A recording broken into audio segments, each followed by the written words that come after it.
Hello students, welcome back to my channel Knowledge Point. So students, हमने already lectures complete कर चुके हैं biology के फर्स्ट चैप्टर के। तो स्टूडेंट्स, कुछ टॉपिक्स जो मेन टॉपिक्स हैं मैंने उसको आज कवर करने वाली हूँ आज की वीडियो में। तो स्टूडेंट्स, आज का टॉपिक है हमारा cell cycle and cell division. तो स्टूडेंट्स, हमने पहले ही सेल के बारे में पढ़ चुके हैं। हम लोग सेल उसके ऑर्गेनल्स को हम लोग ऑलरेडी डिस्कस कर चुके हैं। उसको मैं पूरा ब्रीफली उसको मतलब एक्सप्लेन कर चुकी हूँ अच्छे से। उसके डायग्राम्स को, उसके और बाकी जो पार्ट्स उसके फंक्शन को मैंने ऑलरेडी डिस्कस कर चुके हैं हम लोग प्रीवियस वीडियोस में।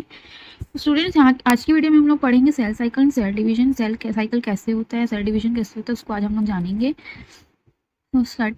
तो चलिए शुरू करते हैं आज का लेक्चर हम लोग। तो इस टॉपिक में हम लोग कवर करने वाले हैं, और जो टॉपिक्स रहेगा हमारे इस वीडियो में वो रहेगा सेल थ्योरी रहेगा। पहले हम लोग थोड़ा सा ओवरव्यू लेंगे सेल थ्योरी का, फिर सेल साइकिल पढ़ेंगे, उसके बाद पढ़ेंगे सेल डिवीजन कैसे होता है, उसके प्रोसेस देखेंगे, मायोसिस और माइटोसिस प्रोसेस देखेंगे उसके अलग अलग। ओके, तो पहला टॉपिक हम लोग लेते हैं सेल थ्योरी। ठीक है। सो स्टूडेंट्स, हम लोग को पता है कि सेल क्या होते हैं, functional structure and functional unit होते हैं लाइफ के। ठीक है, वो क्या काम करते हैं, सेल्स क्या होती है, पूरी क्या बनाती है, एक ऑर्गेनिज्म क्रिएट करती है। बहुत सारे सेल्स मिलकर क्या बनते हैं, टिश्यूज बनते हैं, फिर उसके बाद बनता है ऑर्गन।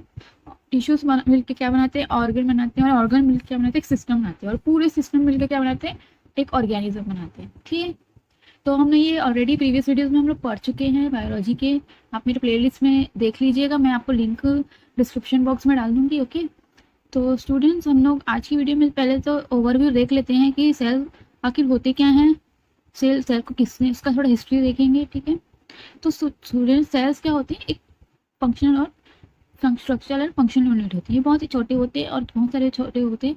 ये क्या बनाते हैं, एक ऑर्गेनिज्म, लिविंग बींग्स बनाते हैं। ठीक है, ओके।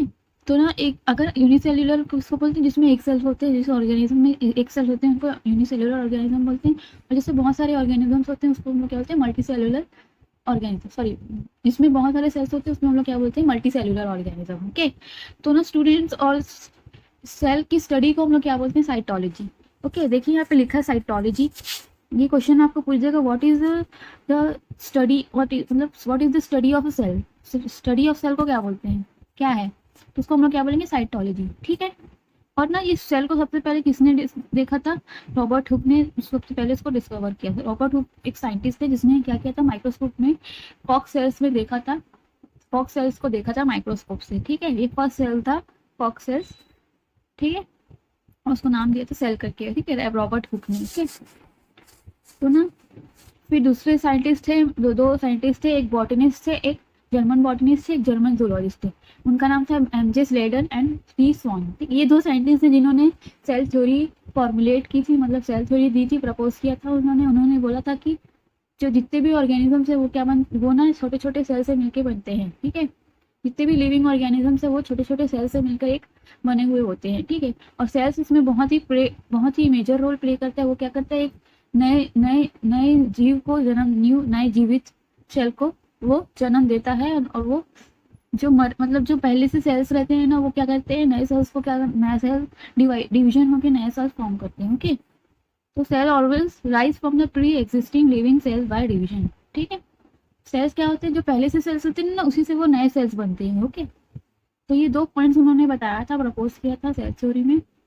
तो स्टूडेंट्स, ये थे, ये आपको ये याद करना पड़ेगा कि किसने प्रपोज किया था। तो क्या से बोलेंगे आप, एमजे स्लेडन एंड टी स्वान। ये दो साइंटिस्ट है जिन्होंने क्या सेल थ्योरी को प्रपोज किया था। ओके, ये देखिए आपका स्ट्रक्चर दिख रहा होगा सेल थ्योरी सेल का, जिसमें क्या पूरे आपको ऑर्गेनल्स दिख रहे थे। ये हम लोग ने ऑलरेडी प्रीवियस लेक्चर्स में हम लोग ने ऑलरेडी डिस्कस कर चुके हैं। पूरा डायग्राम, सेल ऑर्गेनल्स, उसके फंक्शन के बारे में ऑलरेडी हम लोग डिस्कस कर चुके हैं। ठीक है, तो अगला हम लोग पढ़ते हैं सेल साइकिल। सेल साइकिल क्या होते हैं, सेल साइकिल ऐसे इवेंट्स होते हैं, मतलब ऐसे इवेंट्स होते हैं जो सेल डिवीजन में काम आते हैं, मतलब इन्वॉल्व होते हैं। ओके, तो सेल क्या करते हैं, एक सेल से डिवाइड होकर क्या बनाते हैं, दो सेल्स बनाते हैं। ठीक है, मतलब नए सेल्स वो क्या क्रिएट करते हैं, वो मल्टीप्लाई होते जाते हैं। जो पूरे जितने भी बॉडी में हमारे पूरा है ना, हमारा बॉडी जो है ना, पूरा किससे मिलकर बने, सेल से बने, वो इसी प्रोसेस के थ्रू बनते हैं।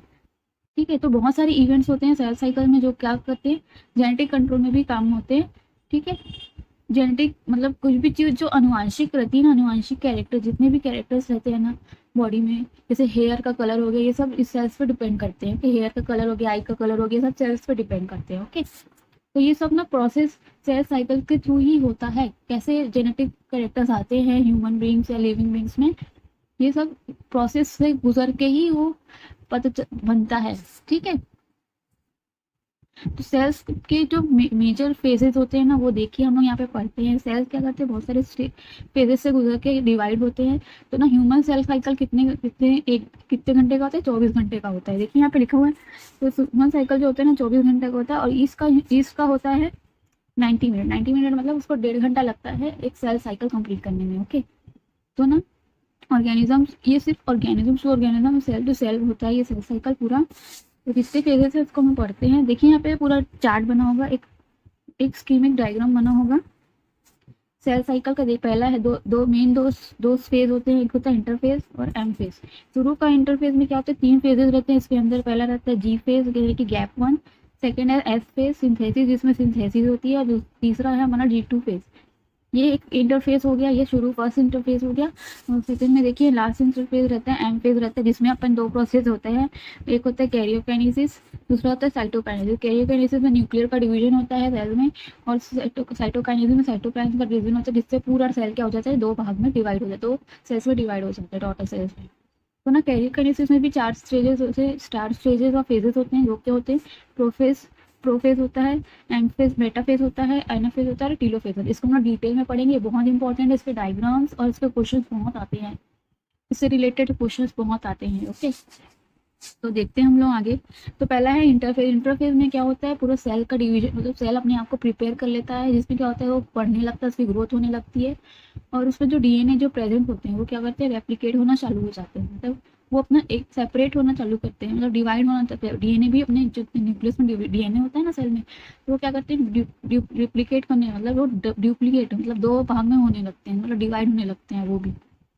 तो ना ये ना इंटरफेस जो रहता है ना, इसमें पूरा 95% ऑफ साइकिल पूरा ऑक्यूपाई करके रहता है। मतलब 95% ऑफ, मतलब 95% साइकिल इसका ही होता है, इंटरफेस ही होते हैं। बाकी के जो रहते हैं वो एम फेज में जाते हैं।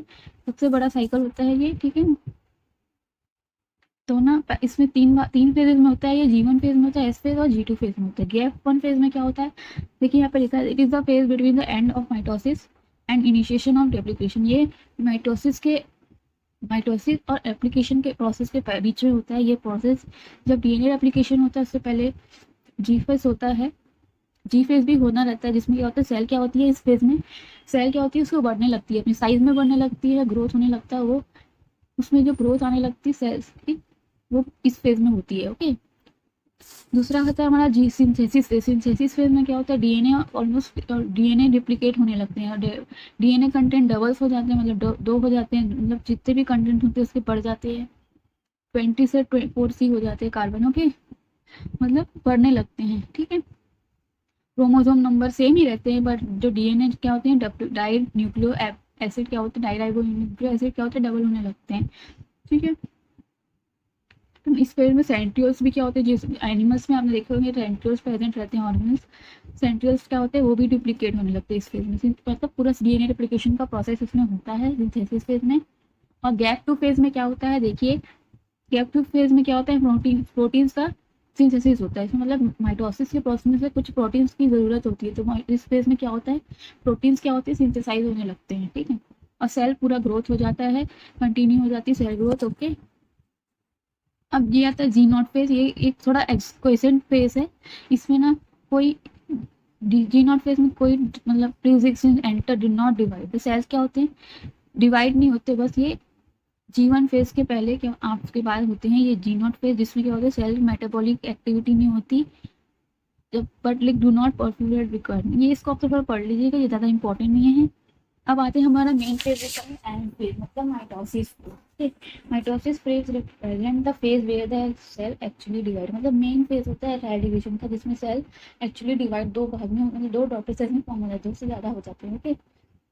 मल्टीपल फॉर्म्स में हो जाते हैं, मल्टीपल सेल्स बन जाते हैं। इसमें क्या होता है, पहले जो ये सबसे शुरू में इसमें क्या होता है, न्यूक्लियर का डिवीजन होता है, जिसमें न्यूक्लियर मतलब न्यूक्लियस क्या होते हैं, डिवाइड होते हैं।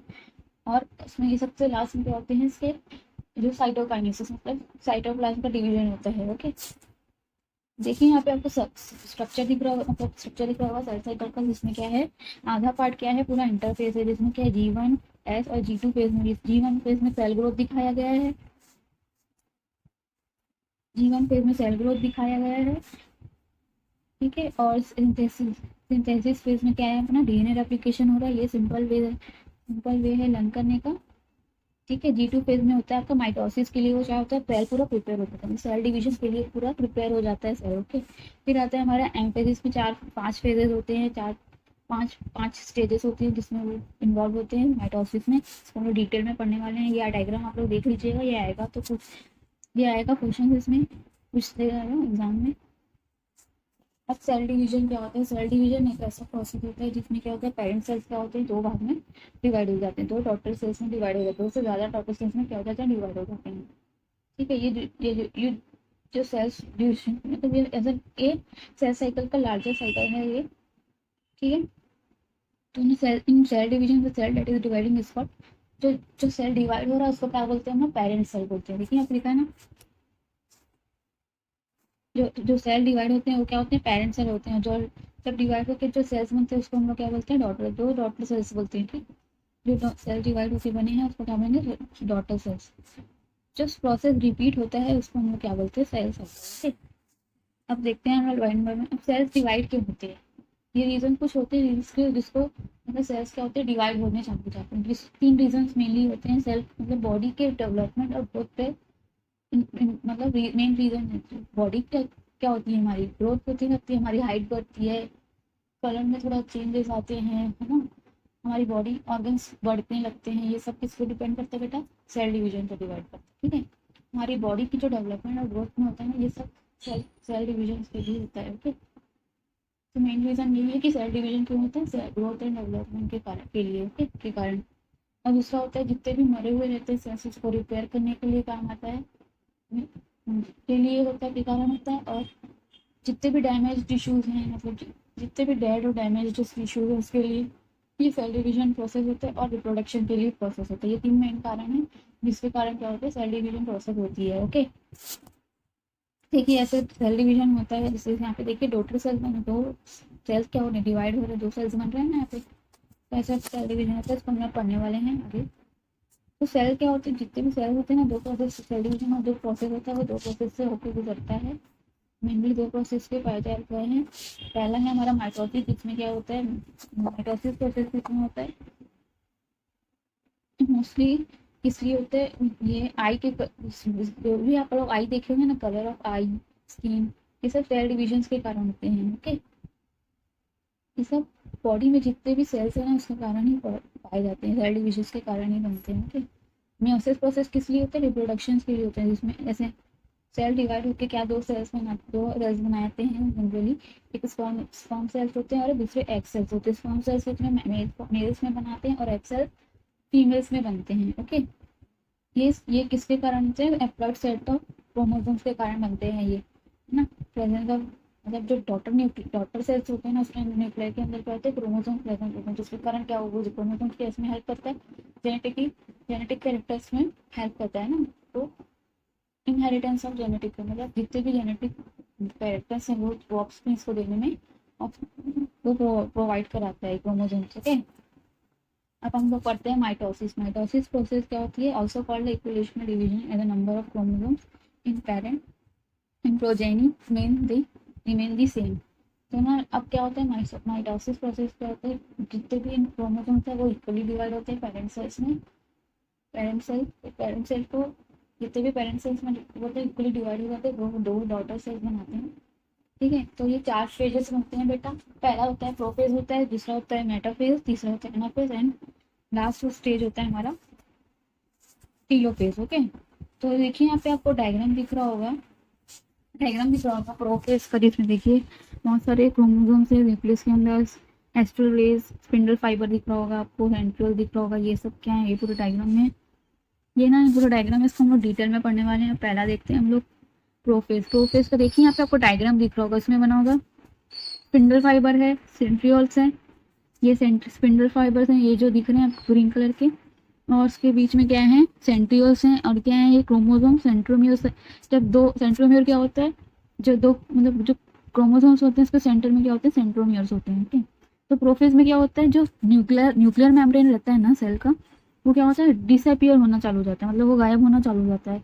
ये पहले स्टेज में सेल डिवीजन के, इसमें क्या होता है, न्यूक्लियर मेम्ब्रेन जो रहता है ना, न्यूक्लियर मेम्ब्रेन वो क्या करते हैं, डिसअपियर होने लगते हैं। ठीक है, ये ना G2 और S फेस को भी फॉलो करते हैं इंटरफेस के। ओके, ये फेस प्रोफेस। और क्रोमोसोम्स क्या होते हैं, वो क्लियरली थोड़े बड़े होने लगते हैं, कंडेंस होने लगते हैं, और वो अच्छे से दिखने लगते हैं। ठीक है, और सेंट्रियल क्या होते हैं, डुप्लीकेट हो जाते हैं। ठीक है, सेंट्रियल्स क्या हो जाते हैं, अलग अलग हो जाते हैं, आप एक दूसरे से दूर, थोड़ा दूर दूर होने लगते हैं, और सीधा क्या अपोजिट, एक दूसरे से दूर होकर क्या होते हैं, अपोजिट पोल्स में आने लगते हैं। ठीक है, और स्पिंडल फाइबर भी अपने को बहुत अच्छे से दिखने लगता है, अच्छे मतलब क्लियरली दिखने लगता है। ठीक है, ये होता है पहले पहले फेज में ये होता है। अब मेटाफेज में देखिए, मेटाफेज में कैसे हैं, जो क्रोमैटिड्स है ना, क्रोमैटिड्स है ना, वो कैसे सेंट्रल मतलब क्रोमोसोम्स के जो रहते हैं ना, वो क्रोमैटिड्स वो कैसे हुए हैं, सेंट्रोमियर से क्या है, अटैच्ड हैं, है ना। और जो जितने भी सेंट्रियल्स है ना, वो क्या हो गए हैं आज सबसे, एक अनदर पोल में है, एक दूसरे नीचे पोल में चले गए, मतलब अलग अलग पोल्स में वो क्या हो गए हैं, डिवाइड हो गए हैं, मतलब अलग हो गए हैं, सेपरेट हो गए हैं। जितने भी सेंट्रियल, दो सेंट्रियल्स थे जो अलग अलग हो गए हैं, सेपरेट हो गए हैं। और स्पिंडल फाइबर आपको क्लियरली दिखने लगता है, क्या होता है, स्पिंडल फाइबर क्या होता है, बढ़ने लगता है, उसमें क्या हो जाते हैं, जितने भी क्रोमोसोम होते हैं ना, वो जाके अटैच हो जाते हैं। ये दिख रहा है ना, जितने भी क्रोमोसोम से क्या हो जाते हैं, अटैच होने लगते हैं। ठीक है, और सारे जो मतलब जो सारे वो रहते हैं ना, वो क्या करते हैं, क्रोमोसोम क्या हो जाते हैं, इक्वेटर पे, सेंटर पे आ जाते हैं सेल के, at the equator of the cell, उन लोग सब क्या हो जाते हैं, सेंटर पे आ जाते हैं जितने भी क्रोमोसोम, और स्पिंडल फाइबर से क्या हो जाते हैं, वो अटैच करते हैं, जिसके कारण उनको क्या बोलते हैं, जिसके कारण क्या होते हैं, वो काइनेटोकोर के कारण, मतलब ये फेज को हम लोग क्या बोलते हैं, जिसमें क्या होते हैं, सारे जो क्रोमोसोम स्पिंडल फाइबर्स में अटैच रहते हैं, इसके कारण उनको क्या बोलते हैं, काइनेटोकोर के थ्रू वो लोग क्या हो जाते हैं, अटैच हो जाते हैं। ठीक है, ये फेज में ऐसा होता है। अब आता है हमारा एनाफेज। इसमें क्या होता है, एनाफेज में जितने भी क्रोमोसोम्स रहते हैं वो डिवाइड मतलब अलग हो जाते हैं। चार रहते हैं ना, उसका क्रोमैटिड्स कितने रहते हैं, चार रहते हैं। ये क्या है, क्रोमैटिड्स है, ये क्या हो जाते हैं, अलग हो जाते हैं, डिवाइड हो जाते हैं, एक दूसरे से सेपरेट हो जाते हैं। चार मतलब दो दो में डिवाइड हो अलग अलग हो जाते हैं। देखिए आप कैसे अलग अलग हो गए। ठीक है, स्पिंडल फाइबर्स फिर से बनने लगता है, स्पिंडल फाइबर्स एंड सेंट्रियल्स फिर से क्या होने लगते हैं, सेंट्रियल्स भी अलग अलग अलग ही सेपरेट रहते हैं। ठीक है, जो मतलब वो डिवाइड हो जाते हैं, जो क्रोमोसोम्स के होते हैं ना, वो डिवाइड हो जाते हैं, मतलब दो बनाने लगते हैं, स्प्लिट हो जाते हैं एक दूसरे से, ऐसे स्प्लिट हो गए। ठीक है, और सेंट्रियोम्यूर्स क्या हो जाते हैं, एक आर्म बना लो, तो ये सेंट्रियल्स है, ये सेंट्रियल्स है बेटा, ये आपका सेंट्रियोम्योर है, सेंट्रोमियर क्रोमोसोम का। ठीक है, यही इसके कारण मतलब ये अलग अलग हो जाते हैं, नए सेंट हो जाते हैं। ठीक है, तो ऐसा होता है। और जो क्रोमैटिड्स होते हैं ना पूरे, वो क्या हो जाते हैं, अलग अलग होने लगते हैं, और अपोजिट पोल्स में चले जाते हैं, डिवाइड सेपरेट हो जाते हैं। ठीक है, अब आता है हमारा टीलोफेज। इसमें क्या होता है, क्रोमोसोम ऑलमोस्ट एक दूसरे के अपोजिट हो जाते हैं, सेपरेट हो जाते हैं, और जो क्रोमोसोम क्या होते हैं, एक दूसरे से फिर से क्या होने लगते हैं, लूज करने लगते हैं अपना इंडिविजुअलिटी। ठीक है, वो क्या बनाते हैं, क्रोमैटिन मटेरियल बनाना चालू कर देते हैं, मतलब वो फाइबर लाइक होने लगते हैं।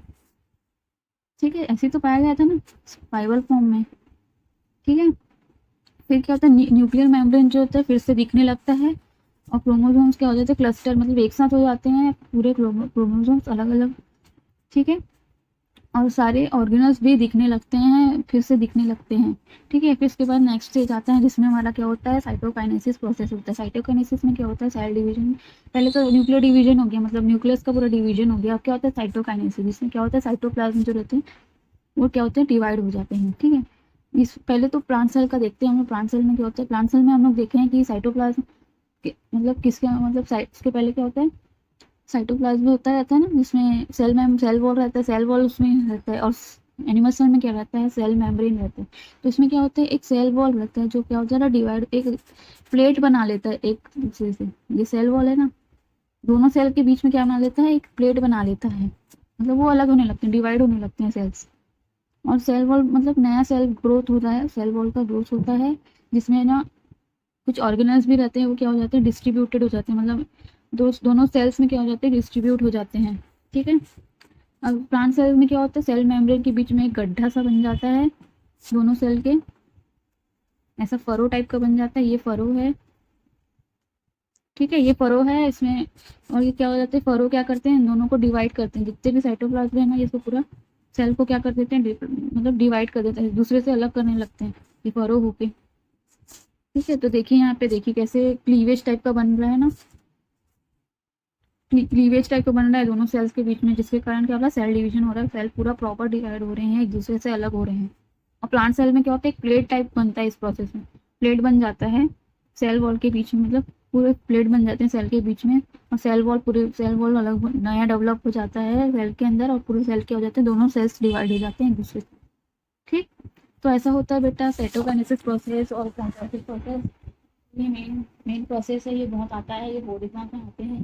डायग्राम बन जाए, डायग्राम दिया रहेगा, उसमें क्वेश्चन, कुछ क्वेश्चन होंगे, उसको आपको आंसर करना होगा, डायग्राम को लेबल भी करना होगा। तो ये थे माइटोसिस प्रोसेस और सेल डिवीजन। तो अगला है हमारा मियोसिस प्रोसेस, उसको हम लोग थोड़ा पढ़ेंगे, नेक्स्ट वीडियो में पढ़ेंगे, देखेंगे कैसे सेल मियोसिस होता है, मियोसिस प्रोसेस होता है। ओके, तो आज के लेक्चर में इतना ही था students. Thank you for watching.